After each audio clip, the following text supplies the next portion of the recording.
Happy Wednesday, welcome back to my channel. Today we're gonna make cornbread muffins, and this is just the perfect fall staple for when I'm making vegetable chili, and I just love how easy and quick this recipe is.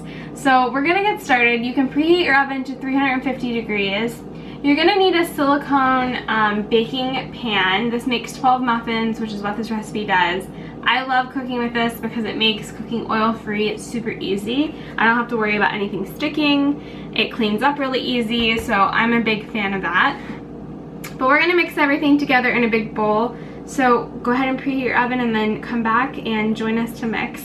The biggest part about this recipe is letting your flax and water sit for 20 minutes. That's the hardest part. It's so easy. So you're gonna mix 1 cup of water and 3 tablespoons of flax.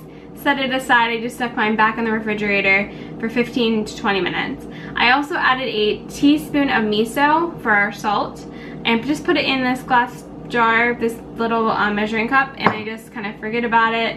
It gels up. You're gonna see it separates about a little more than halfway. You'll see the flax really thicken, and then there's still a little bit of water. That is okay. You're also gonna need 1/2 cup of date syrup. Go ahead and make that like Dr. Geiger's cookbook. Don't buy the store-bought version because there isn't any fiber in them. You really want to mix the whole date. So you can go to the How Not to Die cookbook or search online how to make your date syrup, but 1/2 cup of date syrup, that's our sweetener. If you don't have date syrup, you of course can use maple syrup or anything like that, but I like using the whole food plant-based version of it to get all that fiber.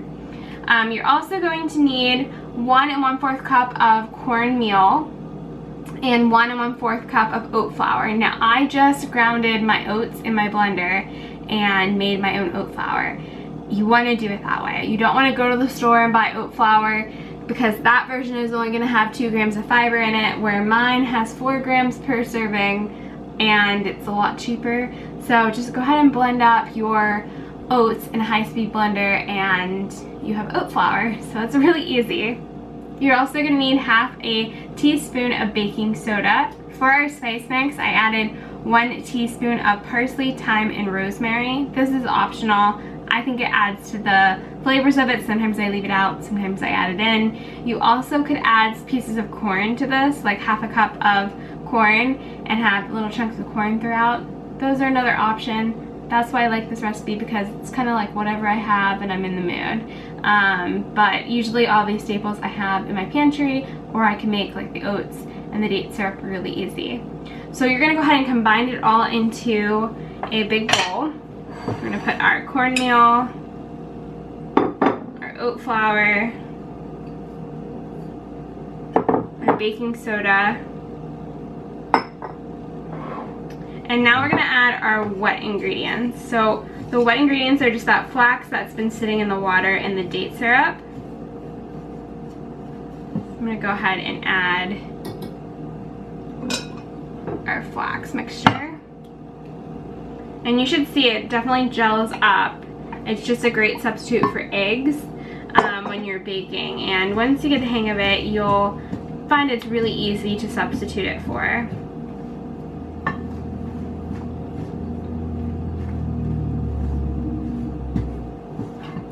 We're gonna add our date syrup.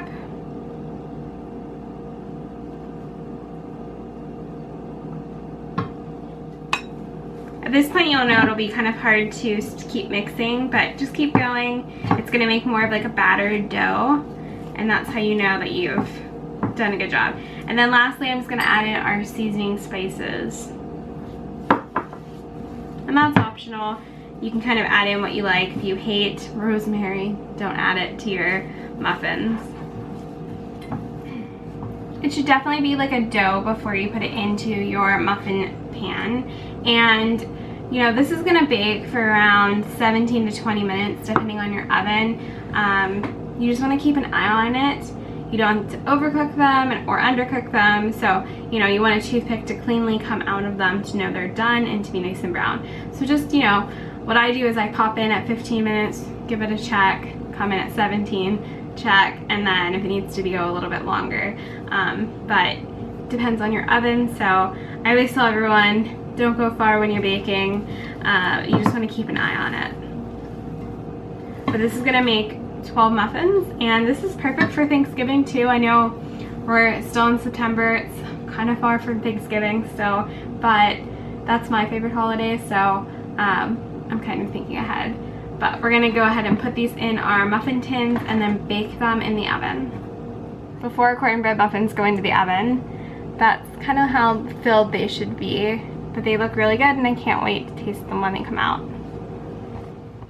The cornbread muffins just came out and it smells amazing in here. It does, it smells like rosemary and thyme and parsley, and I just love the smell. So I'm super excited. I'm gonna eat this for dinner. This is perfect for any soups you're gonna make for the fall, or chili, or anything else that you really want some cornbread. This is perfect because this is oil-free, it's whole food plant-based, it's health promoting. I love that silicone pad because it lets me make these without using any like butter or anything else that's not great for you. So that's definitely a must-have if you don't have one. And yeah, these are going to be great for dinner tonight. But if you make these, please leave me a comment below. Let me know if you like them. If you have any different ideas for recipe videos you want to see, you can also leave me a comment below. Make sure you're subscribed. I post new videos every Wednesday and Sunday, and we'd love to have you as part of the community. And I will see you guys in the next video, but I'm gonna go enjoy these for dinner tonight. Bye.